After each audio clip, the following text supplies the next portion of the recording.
Lights Up: Transformation Through Community Theater. This project explores what I've learned and the perspectives I've gained after 15 years of doing community theater. It's a journey into how local theater impacts the individual, the group, and the larger community. Before digging into the profound transformation available at every community theater, I'll start with my personal story. My secret stage, childhood and college beginnings. I've always acted out stories. As a child, I'd go into the woods and act out scenes from movies, funny lines from my favorite TV shows. I'd put myself in the parts of the different players and act out the stories alone in the woods.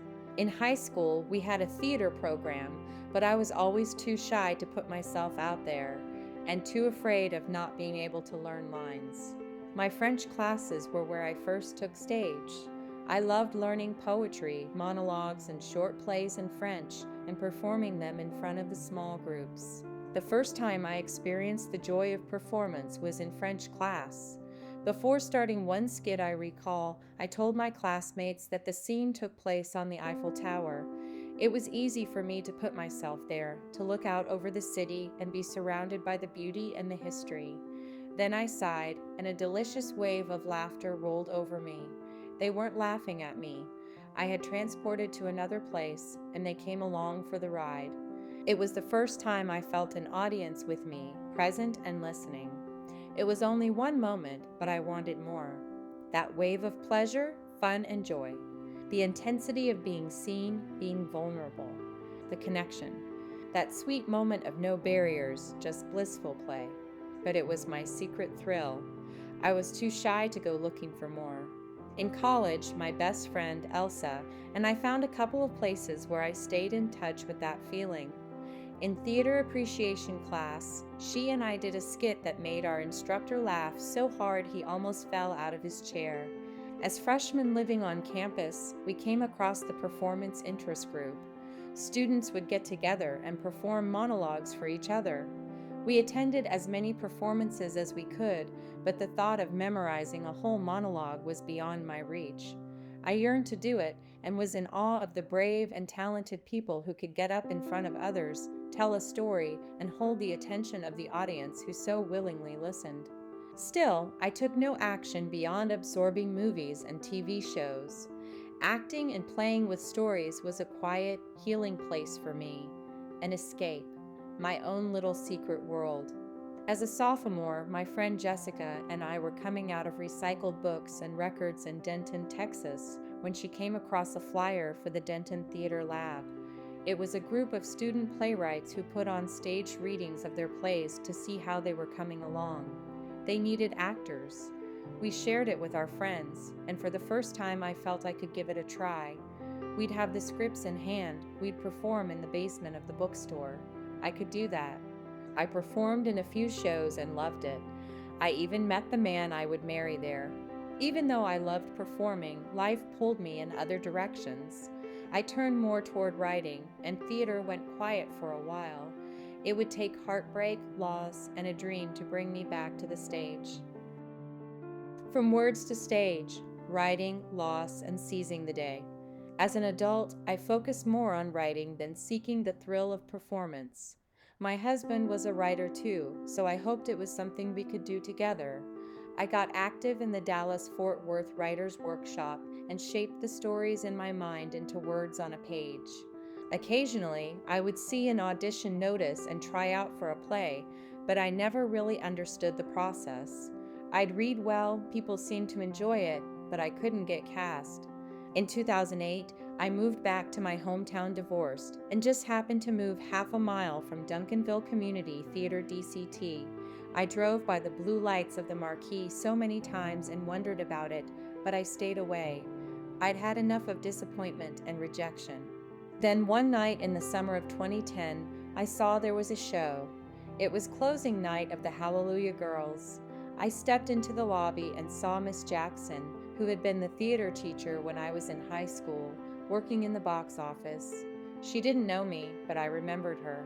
They were sold out, but she put me on the waiting list. As the show started, she brought in a chair and placed it in the aisle on the front row. I was front and center for my first DCT show. The audience was ready for a good time, and the actors seemed to be having so much fun. It was exhilarating. I signed up for the mailing list and got reminders for shows and auditions, but I kept my distance. In December 2010, my father passed away. At his wake, my cousin John told me about a show he was doing at DCT. Soon after, I had a dream of my father. I don't know what we talked about, but when I awoke, the words Carpe Diem were in my mind. Seize the day. I asked myself, what was it that I needed to seize? I knew I yearned for a stage, but I still lacked confidence. The shy child was still so present. I was afraid of rejection, afraid I wouldn't be any good, afraid I couldn't remember all those lines. But the dream of my father was so strong that I knew I had to take action. It was like this quote, often attributed to Anais Nin. And the day came when the risk to remain tied in a bud was more painful than the risk it took to blossom. Another quote resonated with me as well. A Baha'i friend, Anne, had once told me a quote reported to be from Abdu'l-Baha. Theater is the pulpit of the future. I was ready to blossom. I was ready to see what this pulpit of the future was all about. I was ready to seize the day. So I made a plan, go see John's show, and if the spark was there, audition for a play. What happened next changed everything. Stepping into the spotlight, my first auditions. I got my family together to see John's show, Mary, Mary. Having someone I knew on stage demystified the process for me. If John could do it, so could I. The next week, I auditioned for Doubt, a parable. It felt so good to do a cold reading from the script with other actors. Getting up on stage and playing for a little while was such a joy. I didn't get a part, but the director, Rita, called me and asked if I'd like to do props and be an extra nun who would bring things on stage and help with transitions. Absolutely, yes. The backstage world that had always been a mystery became one of my favorite places to be. Rooms packed full of props, costumes, scenery, and tools. I was home. Since then, I've performed in 24 shows in 3 community theaters, been part of the crew for 4 shows, and directed 4 shows. Plus, I've worked box office for dozens of other shows. In all that time, I've never longed to be a professional actor. The funny thing is, I've probably done more acting than many professionals. After 15 years of shows, I've learned something deeper. Community theater isn't just entertainment, it's a pathway to transformation. Why community theater matters. All the world is a stage, Shakespeare. The joy of witnessing the parallels of theater and life while doing a show is probably my favorite part of the process. I feel connected to the greater creative process of life itself when I'm working on a show. We leave age and background and politics and religion at the door. We come together and focus on creation for the joy of it. Even though many people look down on community theater, I see something different. A place of growth. A place where individuals can explore their hearts and histories. A place where people come together to create something meaningful for their community. Community theater is sacred to me. We're not just putting on a show. It's a revolutionary place of personal and community transformation. It's also healing. The characters we play, when we allow ourselves to be vulnerable in the presence of others, heal broken places inside us. Through playing others, I've found more of myself. I've found courage and a greater truth. We're not trying to be Broadway. Community theater is its own beautiful force, a place of discovery, a healer, a unifier. You may have a community theater in your area. Go see a show and see if you feel that spark.